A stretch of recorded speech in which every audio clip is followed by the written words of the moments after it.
ধামইরহাটে আমি একবার এসেছিলাম। তো সেই দিন প্রচন্ড বৃষ্টি ছিল, ঈদের পরে প্রোগ্রাম ছিল, বৃষ্টির জন্য মাঠ পুরোটা কাদা কাদা হয়ে গেছে। আমার এখনো মনে আছে, আমার কোন একজন মাহফিলের বোন, উনি উদ্যোক্তা ছিলেন, উনি স্টেজের পেছনে উঠে চলে এসেছিল।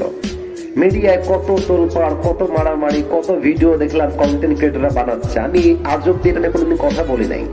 কথা হচ্ছে, মনে করেন আজ তো ধাঙ্গটা আবার মাহফিল আমি আসছি, একজন লোক ঠাস করে উঠে আসলো, একটা মেয়ে না বলে উঠে আসলো, লোকজন বেশি একটা এখনো নাই বৃষ্টির জন্য।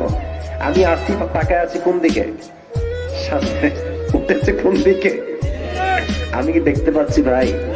এখন অনেকে লেখে হুজুরি ইচ্ছা করে উঠাইছে। আসলে মানুষ অনলাইনে যা মন চায় তাই বলে, ফ্রি ফ্রি তো, যা মন চায় তাই বলে। আমার মনে হয় যারা ফেসবুকে মারামারি করে, ট্রল করে, এত সমালোচনা করে, তাদেরকে মাইক দেন সামনে, জায়গায় পেশাব করে দিতে ভয়ে। দূর থেকে কথা বলা অনেক সহজ ভাই, বাট এই মিডিয়ার সামনে, এত লোকের সামনে, কাউকে আমি চিনি না, এদেরকে হ্যান্ডেল করে 1.5 ঘন্টা কথা বলা, দোয়া করা, that's really a big challenge. ঠিক কিনা বলেন? दूर से बात करना बहुत आसान है मेरे दोस्त, लेकिन अपनी जगह पे बैठ के देखो कितना ये सख्त जगह है। একবার আসো না এই জায়গা, কত কঠিন জায়গা আমরা বসে আছি, বোঝার ট্রাই করো। এজন্য না বুঝে যেন আমরা ট্রলে না যাই, না বুঝে আমরা বদনামে না যাই। আল্লাহ আমাদেরকে সেই তৌফিক দান করুক। আমরা সকলেই মন খুলে পড়ছি আমিন। তো সেই দিন আমি যে ওয়াজটা করেছিলাম, আমার এখন মনে আছে, এই ওয়াজটা পুরো দেশ ব্যাপী একটা আলোড়ন তৈরি করেছিল। আমি কোনো অহংকার নিয়ে বলছি না, বোঝাবার সাথে একটা মেসেজ দিব শেষে গিয়ে। কারণটা হচ্ছে কি জানেন, শ্রোতা যদি সুন্দর হয়, মনোযোগ দিয়ে বসে থাকে, ওয়াজ শুনে, বক্তার কথা অটোমেটিক সুন্দর হয়ে যায়।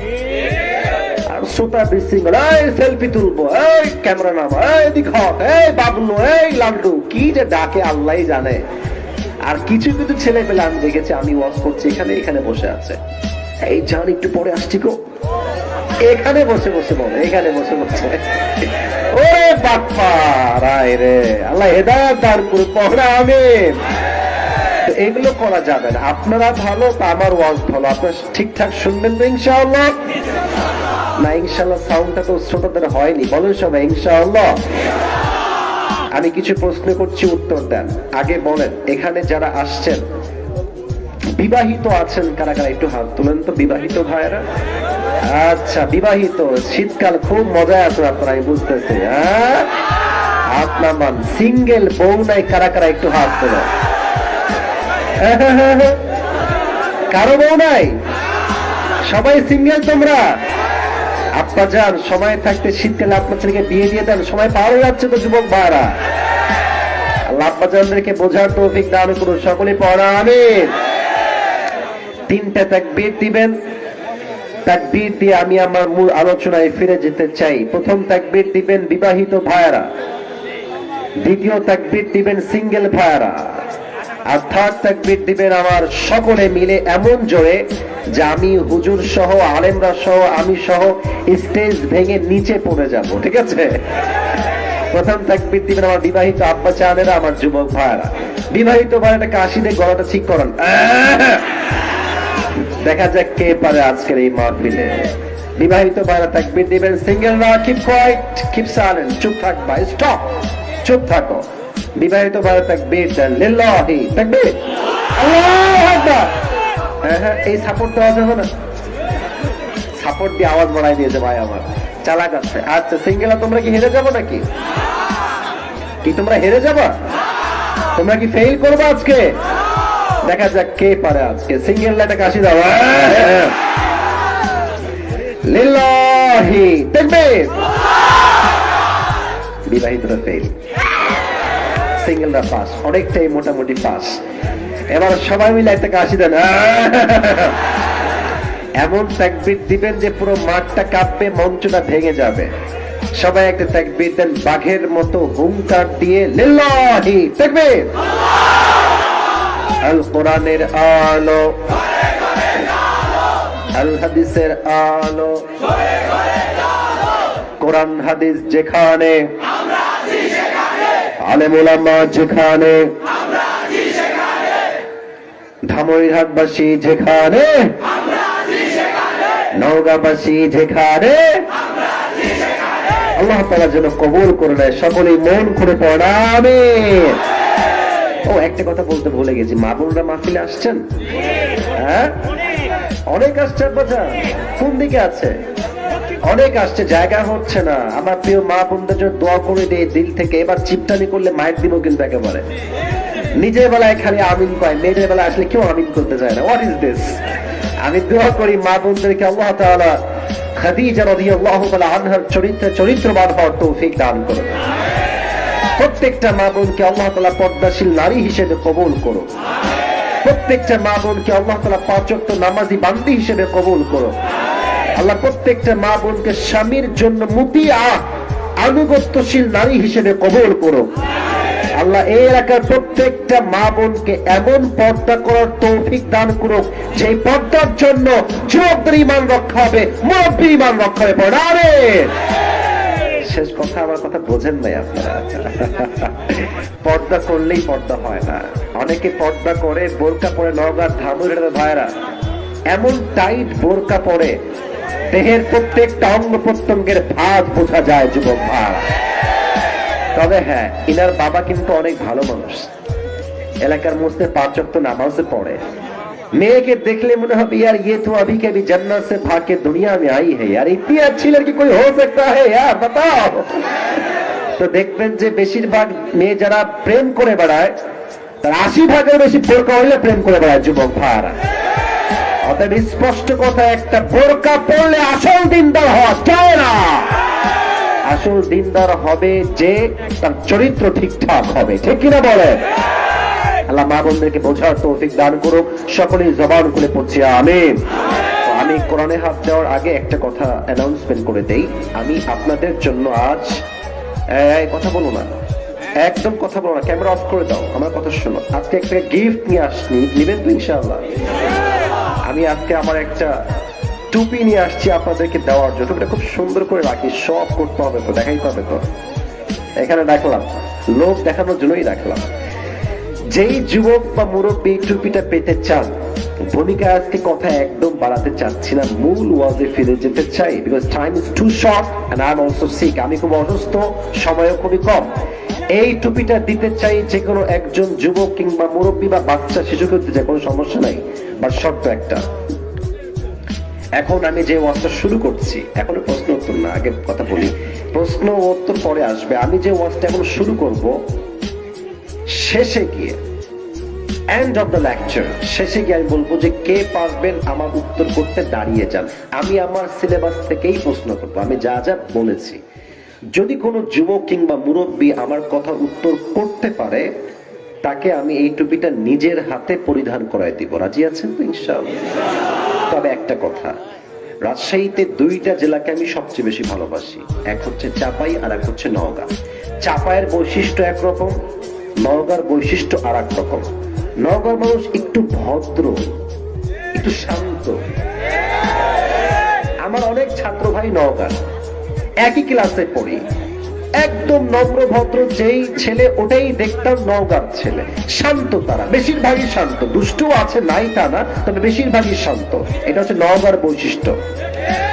আর চাপায়ের লোকজন যে ক্রেজ দেয়, আপনি দেখলে অবাক হয়ে যাবেন। কালা রুটি খাইতে শক্তি বেশি এই জায়গায়। তো এক এক জায়গার বৈশিষ্ট্য এক এক রকম। তো যেহেতু আপনারাও ভদ্র, আমিও ভদ্র ভাবেই কথা বলবো। কথা খুব জোরে হবে না, আস্তে আস্তে বুঝিয়ে বুঝিয়ে বলবো। আমাদের মাহফিলের সিস্টেম হচ্ছে, রাত বাজে 1টা, বাসায় যাচ্ছে ওয়াজ নাই, কিরে কি ওয়াজ শুনলি রে? আরে বলছে কাঁপাই দিল রে মাহফিল আজকে। আরে বেটা কি শুনলি তাই ক। বলছে 1.5 ঘন্টা ওয়াজ শুনলাম, একটা কথা বুঝতে পারলে খুব ভালোই, তো কিছুই বুঝি নাই আসলে, মানে খালি ঠিক সুবহানাল্লাহ আল্লাহু আকবার, কিছুই বোঝে নাই। এই ওয়াজ দিয়ে লাভ হবে না। আপনি কি বলছেন, কি বুঝতেছেন, দ্যাট ইজ ভেরি ইম্পর্টেন্ট, ঠিক কি না? আসুন ঠান্ডা মাথায় কথা শুরু করছি। একটা শেষ তাকবীর দেন। আমি আমার মুখটা ঘেমে গেছে, মুছেও নি, তাকবীরটাও দিয়ে দিই। সবাই মিলে একটা কাশি দেন। লিল্লাহি তাকবীর।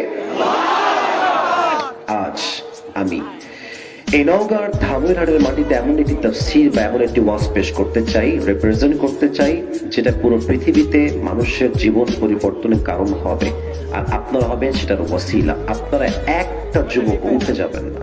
যদি কোনো যুবক উঠে যায় ওয়াজের মাঝখান থেকে, in the middle of speech যদি উঠে যায়, ও লুঙ্গি টাইনা ধরে বসায় দেবেন, আজকে উঠা যাবে না। আর মুরব্বী যদি উঠে যাবে, মুরব্বী মুরব্বী, এই মাহফিলে আউন যাইতো, বন যাইতো, হুতন যাইতো, বাট উঠন যাইতো না। ঠিক আছে, ঠান্ডা মাথায় শোনেন। আজ যে বিষয়ে ওয়াচ করব, এটা বলার পূর্বে কিছু প্রশ্ন করতে চাই সবাইকে। এখন বাজে হচ্ছে রাত 11টা বেজে পার। আমি 11টার সময় এই মাহফিলে উঠেছি। আচ্ছা, বাসায় যে আপনি আজকে জীবিত যাবেন, উইথ ইউর লাইফ, জীবন নিয়ে যে যাবেন, কোন গ্যারান্টি কি আপনার কাছে মুরব্বী যুবক ভাইরা আছে? আমি বলেছি, জোরে বলতে হবে যে আছে। আচ্ছা, আপনাদের যে নওগাঁ বিশ্ব রোডটা আছে, মনে করেন আপনি আজকে এখন যাচ্ছেন, হঠাৎ করে একটা এমন কিছু হতে পারে যে আপনি মারা যেতে পারেন। হতে পারে না? পারে না? পারে না? তার মানে এই পুরো জীবনের সিস্টেমটা হচ্ছে এই, আজকের ধনী কালকের ফকির, আজকের ফকির কালকের ধনী। ঠিক আছে কথা? জীবনে কোনো গ্যারান্টি নাই। আজ আমাদের আলোচনার সেন্ট্রাল থিম বা সাবজেক্ট ম্যাটার হচ্ছে the life of hair after, পরকালের জীবন। পুরো লম্বা সময় আমরা পরকালের জীবন নিয়ে কথা বলতে চাই, বাট কিছু ইমানি প্রশ্ন করছি, উত্তরটা পরকালের জীবন যে আছে, এই বিশ্বাস কি আমাদের আছে? ইমানের কথা কিন্তু অনেকে উত্তর দিচ্ছেন না, আমি জানি। আবারও আই আস্ক ইউ অ্যাগেন, আমি আবার বলছি, পরকালের জীবন যে অস্তিত্ব আছে, মরতে যে একদিন হবে, এ বিশ্বাস কি আমাদের সবার আছে? That means all the Muslims in this world, we believe that there will be a final hour bringing the end to this world's life, and there will be a last day. After that there will be no other day. আমরা বিশ্বাস করি এমন একটা ক্ষণ আসবে, এমন একটা ক্ষণ আসবে, এমন একটা মুহূর্ত আসবে যেটা আমাদের জীবনের শেষ মুহূর্ত হবে, আর এমন একটা দিন আসবে যেই দিনটা আমাদেরকে পরকালের দিনে ফিরাই নিয়ে যাবে। ঠিক কিনা বলেন? আচ্ছা, দ্বিতীয় প্রশ্ন করছি, বলেন তো, বুঝে বলবেন, না বুঝলে বলার দরকার নাই, আমি বলে দিব। আপনার বক্তব্য অনুযায়ী, আপনার চিন্তার থেকে আপনি কি ভাবেন আমাকে বলবেন।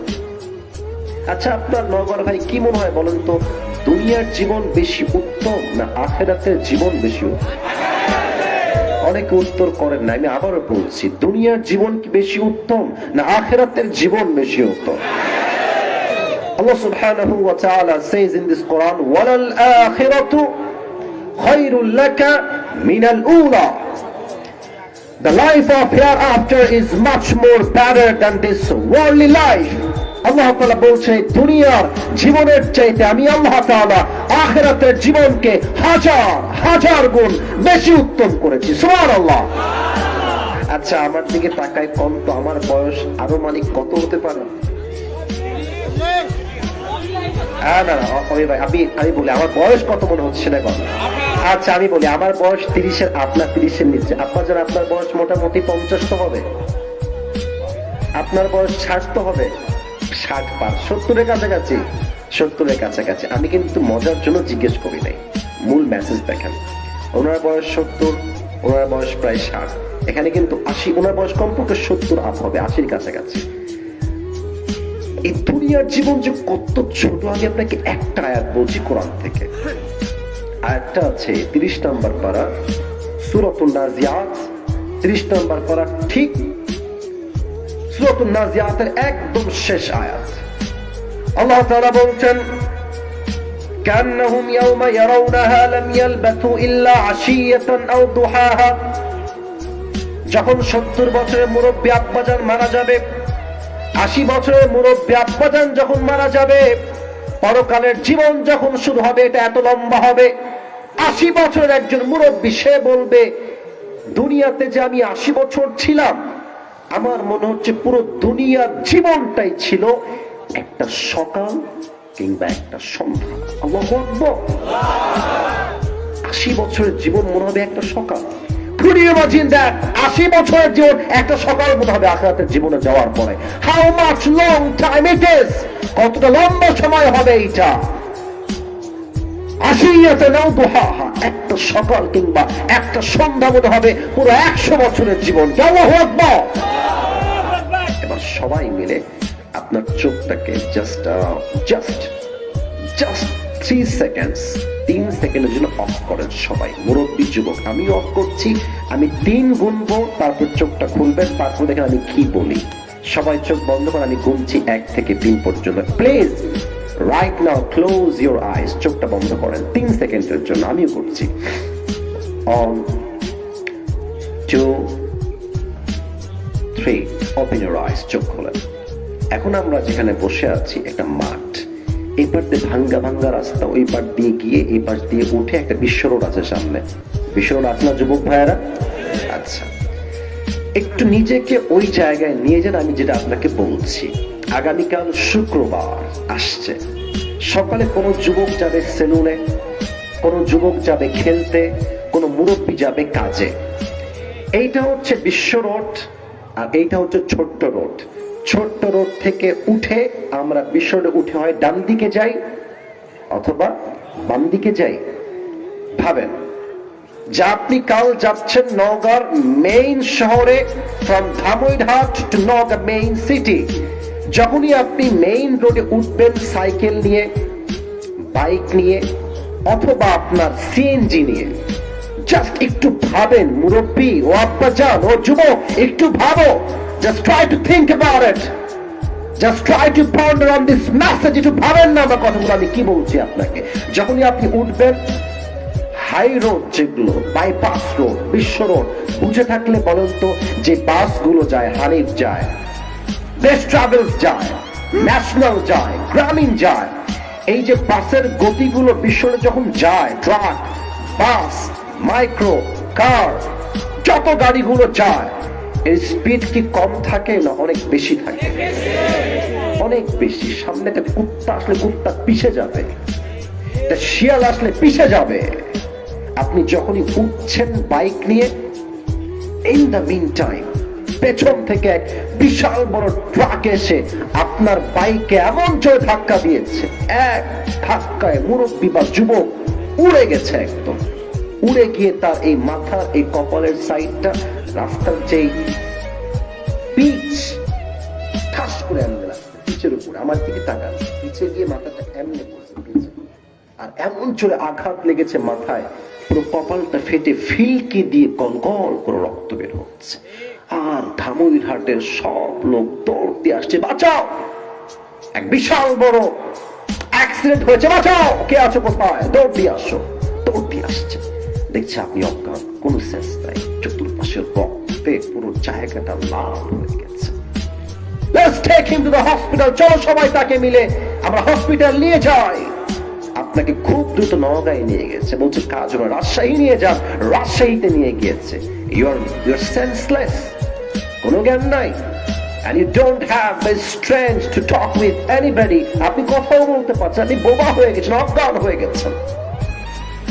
দীর্ঘ 24 ঘন্টা পর আপনার চোখ খুলেছে, দেখছেন যে উঠার পরে আপনি এমন একটা রুমে আছেন, রুমের ডানেও সাদা, বামেও সাদা, সামনে পেছনে সব, everything is just look like a white colour, সবই সাদা। আমি আসলাম কোথায়, আমি ছিলাম কোথায়? আমি তো ধামইরহাটে ছিলাম, আমি এখানে কেমনে আসলাম? এই রুমটা কিসের রুম? তাকায় দেখছেন ঠিক গ্লাসে লেখা আছে লম্বা করে লাল কালিতে, the name of the room is ICU, the last stage of your life. ICU তো কখন হয় জানেন না আপনারা? যখন বাঁচার কোনো আশঙ্কাই নাই, শেষ level, the last stage of your life. Maybe you're going to die very soon. আপনি হয়তো মারা যাবেন, they are trying their best, and this is the last stage of your life. শেষ মুহূর্তে আপনি জীবনের আছেন। আপনি অবাক, আমি ছিলাম কোথায়, আসলাম কোথায়? ভাবতে ভাবতেই দেখবেন আকাশ থেকে 2 জন যুবক নেমে আসছে। বলেন তো সবাই, আকাশ থেকে যে নামে সে কি মানুষ হয় না ফেরেশতা হয়? আমি তো উত্তরটা জোরে চাই। আকাশ থেকে যে নামে সে কি মানুষ হয় না ফেরেশতা হয়? এই ফেরেশতা আসার পরে মানুষের মাঝে হবে দুই রকম গুণ। এক হবে সেই মানুষ, নওগাঁর মানুষ, ধামইরহাটের মানুষ, যে মানুষ ছিল 5 ওয়াক্ত নামাজি, সৎ, ইমানদার, সত্যবাদী। আর এক হচ্ছে বেনামাজি, বেঈমান, বদকার, সুদখোর, ঘুষখোর। একজনের মৃত্যু একরকম, আর একজনের মৃত্যু আর এক রকম। দেখেন, আমি আসিফ নামাজি, আমি দেখতে পাচ্ছি একজন যুবক আকাশ থেকে নেমে আসছে। এটা ধরন কেমন হবে আমি হাদিস থেকে রেফারেন্স দিয়ে বলছি। লুক এট মাই ফেস, ভাষাগুলো বোঝেন। ফেরেশতা আসবে, আচ্ছা আমার জামাটা আজকে কোন রঙের, এই জুব্বাটা বলেন সবাই কি কালার? সাদা বা হোয়াইট কালার। সেই ফেরেশতার দেহের জামা হবে হোয়াইট কালার, সাদা ধবধবে জুব্বা পরবে। পাগলা যুবক হবে, নামাজি বান্দার সামনে এসে বলবে, এই নামাজি বান্দা, নো টেনশন, টেনশন নাই, চিন্তা নাই, কাম ইয়া আইয়াতুহান নাফসুল মুতমাইন্না উখরুজি ইলা মাগফিরাতিল্লাহি ওয়া রিজওয়ানি। এই প্রশান্ত আত্মা, বের হয়ে আসো। কোন দিকে? আল্লাহর জান্নাত, আল্লাহর রহমতের দিকে। না সুবহানাল্লাহটা হয় নাই। ধামইরহাটের সাউন্ডে করো সবাই সুবহানাল্লাহ। এইটা আমার হাতে কি দেখা যায় গো? এটা কি গোল না চারকোনা? হাদিসে আসছে, কাফাম মিন আফানিল জান্নাহ ওয়া হানুত মিন হানুতিল জান্নাহ। নামাজি বান্দার রূহকে কবজ করবার জন্য আল্লাহ তাআলা জান্নাত থেকে এমন একটা রেশমি রুমালের কাপড় পাঠাবেন যার রং হবে লাল। জান্নাতি বান্দার রূহ কবজ করা হবে, প্যাকেট করা হবে ইল্লিয়িন, তথা সঙ্গে সঙ্গে তার রূহটা জান্নাতের ঠিকানায় পৌঁছে যাবে। সুবহানাল্লাহ। This is the death of people, those who perform the salah. এটা হচ্ছে নামাজি বান্দার মরণ। আচ্ছা, আপনাদের নওগাঁয় তো বেশিরভাগ সাধু থাকে, অনেক জমির মালিক, অনেক টাকার মালিক, অনেক বাড়ির মালিক। ঢাকায় ফ্ল্যাট আছে, নওগাঁয় ফ্ল্যাট আছে, রাজশাহীতে ফ্ল্যাট আছে, বিজনেস আছে। তো বুঝে থাকলে বলেন তো, এই শ্বাস যখন বন্ধ হয়ে যাবে, মালাকুল মউত যখন রূহটা কবজ করে ফেলবে, ওই মুহূর্তে যত দামি কাপড় হোক আর যত দামি গাড়ির মালিক হোক, একটা জিনিসের কোনো মূল্য কি সেই দিন থাকবে নওগাঁর ভাইয়েরা?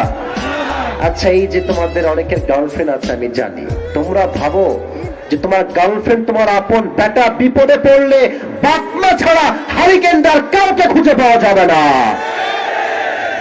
আজকে মরলে কালকে 2 দিন হবে। সবচেয়ে কাছের যে মানুষ, আপন যে মানুষ, সেই মানুষটা একদিন এমন ব্যস্ত হয়ে যাবে, আপনার কবরে গিয়ে সূরা ফাতিহা পড়ার সময়টাও সে খুঁজে পাবে না। ঠিক কিনা বলেন? আজকে মরলে কালকে 2 দিন, পরের দিন আর কাঁদবে না। পড়েন না সবাই, আজকে মরলে কালকে 2 দিন, পরের দিন আর কাঁদবে না। যাদের জন্য করছো কামাই তারা তোমায় চিনবে না, যাদের জন্য করছো কামাই তারা সবাই ভুলে যাবে। আজকে এমন যুবক আছে সুদ খায়, ঘুষ খায়, হারাম কামায়, জাস্ট মায়ের জন্য, বাপের জন্য, বউয়ের জন্য। মৃত্যুর পর জাহান্নামে সে আগুনে পড়ে, বাপ মা বউ কেউ তাকে স্মরণ রাখতে চায় না। ঠিক কিনা বলে? তারা মৃত্যু হবে বড় ভয়ঙ্কর। যখন মালাকুল মউত তার সামনে আসবে, তার ড্রেস হবে ব্ল্যাক, কালো। তার চেহারার যে রং, আমাদের তো কেউ শ্যামবর্ণ, কেউ ফর্সা, কেউ কালো, তাই না? মালাকুল মউতের চেহারার রং হবে নীল, নীলাভ বর্ণের চোখ, দেহ হবে নীল কালার। তার এক পা থাকবে জমিনে, আর মাথা থাকবে একদম আকাশ বরাবর, বিশাল লম্বা একটা দেহ। আব্বাজান, ও মুরব্বী আব্বাজান, আমার দিকে তাকান। যুবক, আমার দিক তাকাও তো। যখন তুমি বেনামাজি হয়ে মরবা, তো মালাকুল মউতের এই ভয়ঙ্কর রূপ দেখে দেহটা থর থর থর থর করে কাঁপবে। একবার ডানে দৌড় দিবে, কথা বলে ছেড়ে ফেলে। আশ্চর্য, 1000 লোক বসে আছে, একটা সাউন্ড নাই। এখানে সাউন্ড হচ্ছে কেন? ফাইজলামি মনে হয় এখানে। আমরা রাজশাহী মানুষ, নগর মানুষ, আমরা ভদ্র ভদ্র আর জায়গা মতো আমরা শাসনও করতে পারি যুবক ভাইরা, ঠিক কিনা বলো? Stop, keep quiet, keep silent, একটা কথা শুনতে চাই না। রুহুটা ডান দিক বাম দিক সামনে পেছনে থরথর করে দৌড়াবে। মালাকুল মউত ডাক দিয়ে বলবে, এই বেনামাজি বান্দা স্টপ, থাম। বেনামাজি বান্দার দিকে মালাকুল মউত তার থাবা এমনি দিবে, এমন জোরে এক থাবা দিবে, হায় হায় হায় হায় হায়। যখন টেনে হিচড়ে এটা বের করবে, একটা জীবিত ছাগলকে জবেহ না করে তার চামড়া কেউ যদি টেনে হিচড়ে ছিঁড়ে ফেলে, ওই ছাগলটার যে পরিমাণ কষ্ট হয় তার চাইতে কমসে কম 70 গুণ বেশি কষ্ট দিয়ে বেনামাজি বান্দার রূহটাকে কবজ করা হবে। সকলেই বলেন নাউজুবিল্লাহ। আমি রবের কাছে দোয়া করি, আল্লাহ আমার এই ধামইরহাটের প্রিয় ভাইদেরকে, যুবকদেরকে, মুরব্বীকে, আমাকে, মাকে, বোনকে তুমি এই মৃত্যুর কঠিন যন্ত্রণা থেকে বাঁচাই দিও। সকলেই মন খুলে পড়ে আমিন। আপনারা সবাই আল্লামা দেলোয়ার হোসেন সাইদি হুজুরের নাম শুনেছেন না? এত আস্তে কইলেন, তার নামটা শোনার কথা শুনছেন না আপনারা সবাই? আপনারা কি ভয় টয় পান? আরে কিসের ভয়? আগে তো বলতো হক কথা বললে, হুজুর জঙ্গিবাদ রে ধর, হুজুরকে মৌলবাদী জঙ্গিবাদ ট্যাগ দিত আমাদেরকে। আমি আজকে একটা কথা খুব ক্লিয়ারলি বলছি, আমার ভাই বাম পাশে আছেন, হুজুর ভাই এখানে আছেন, আমরা সবাই বসে আছি। কার ক্ষমতা আছে একবার রাজাকার বলে দেখো, তোমার পিঠের চামড়া একটাও থাকবে না। নওগাঁর ভাই বলো সাহস থাকলে, কিসের আওয়ামী লীগ কিসের বিএনপি, কোনো কথা নাই। এই দেশে এখন ক্ষমতার বয় চুল পরিমাণ জনগণ বরদাস্ত করবে না যুবক ভাড়া। উনি একটা কথা বলতেন পরকালের জীবন নিয়ে, কথাটা মনে পড়ে গেল বিধায় বলছি। যদি আপনার পারমিশন দেন তবে কি বলা যায়? ওদিকে কথা শোনা যায় না, বলা কি যায়? উনি পরকালের জীবন বোঝাবার জন্য একটা ছোট্ট ঘটনা সেই দিন বললেন সিলেটের একটা ওয়াজে। আমি শুনছিলাম বাসার সোফায় বসে বসে ফ্রি টাইমে। উনি একটা অবাক করা ঘটনা বললেন। উনি বললেন যে একজন যুবক স্বপ্নে দেখলো যে তাকে পেছন থেকে একটা বাঘ তাড়া করছে। কি তাড়া করছে? বাঘ। দৌড়াচ্ছে দৌড়াচ্ছে দৌড়াচ্ছে, দেখছে একটা বিশাল বড় পুকুর, গাছ আছে তার রাস্তায়, আর ডাল ঝুলে আছে পুকুরের দিকে। দুজন কই যায়, দুজন কই যায়, বসো বসো। একদম না, মুরব্বী একজন যাক, ওয়াশরুম লাগলে মুরব্বী অ্যালাউ, বাট যুবক তোমার ওয়াশরুম লাগলেও তুমি দোয়া না করে আর উঠতে পারবা না, ঠিক আছে কিনা? খবরদার সাহস করো না। তো সেই যুবক বাঘের তাড়া খেয়ে দৌড়াতে দৌড়াতে দৌড়াতে ওই পুকুরের যে গাছের ডালটা আছে, এক লাফ দিয়ে গিয়ে ডাল ধরে ঝুলেছে। ওদিকে আছে বাঘ, ডাল ধরে সে ঝুলে আছে। হঠাৎ করে দেখছে পানির নিচ থেকে এক বিশাল বড় সাপ এমনি উঠেছে খাওয়ার জন্য, হা করে আছে। ওইদিকে বাঘ, এদিকে সাপ। বিপদ কি কম না বেশি? এখনো বিপদ শেষ হয়নি, আরো বিপদ সামনে আছে। হঠাৎ করে সে শুনতে পাচ্ছে কটকট কটকট কটকট শব্দ। কি রে, কটকট শব্দ কই থেকে আসে? তো দেখছে গাছের ডালের যেই গোড়া, ওই গোড়ায় বসে একটা কালো ইঁদুর আর একটা সাদা ইঁদুর কুটকুট কুটকুট করে ডাল কাটতেছে। বিপদ কি কমলো না বাড়লো? ওই যুবকটা তো অস্থির, পাগল, চিৎকার করছে, বাঁচাও, কে আছো, আমাকে বাঁচাও।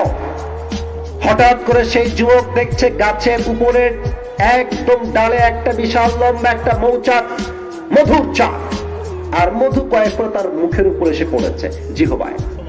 মধুর যেই সাপ, ওই সাপ পেয়ে নিচে যে সাপ, ওইদিকে যে বাঘ, এদিকে যে সাদা ইঁদুর, কালো ইঁদুর ডালটা কাটতেছে, সব ভুলে গেছে সে। কি হইল এটা? ঘুম ভেঙে গেছে। ব্যাখ্যা কিন্তু এখনো আসছে সামনে। সে বলছে কিরে, এই স্বপ্নের ব্যাখ্যা কি হবে? তো একজন আলেমের কাছে বলছে, হুজুর আমি এই স্বপ্ন দেখলাম, what is the explanation of this dream? এই স্বপ্নের ব্যাখ্যা কি? তো হুজুর বলছে, বাবা এটা স্বপ্ন ব্যাখ্যা এক অসাধারণ ব্যাখ্যা, এটা সবার জীবনের বাস্তবতা, এটা আপনার বাস্তবতা, এটা আমার বাস্তবতা, এটা আমার ভাইয়ের বাস্তবতা, প্রত্যেকটা হুজুরের, প্রত্যেকটা আলেমের, প্রত্যেকটা যুবকের, প্রত্যেকটা মুরব্বীর, প্রত্যেকটা মায়ের, প্রত্যেকটা পরের জীবনের বাস্তবতা। ঠিক কিনা বলেন? কেন ঠিক বলুন, আমি বুঝাই দিচ্ছি। উনি বললেন, এই যে বাঘটা তোমাকে তাড়া করছিল, এটা কোনো বাঘ নয়, এটা হচ্ছে তোমার পেছনে মালাকুল মউত ছিল। আর তুমি যে গাছটা ধরে ঝুলেছিলা নিচে ছিল সাপ। এটা সাপ নয়, this is your grave, this is your কবর, এটা হচ্ছে তোমার কবর। আর যে সাদা ইঁদুর ছিল এটা হচ্ছে তোমার রাত, কালো হচ্ছে তোমার, সাদা হচ্ছে তোমার দিন, আর কালো ইঁদুর হচ্ছে তোমার রাত।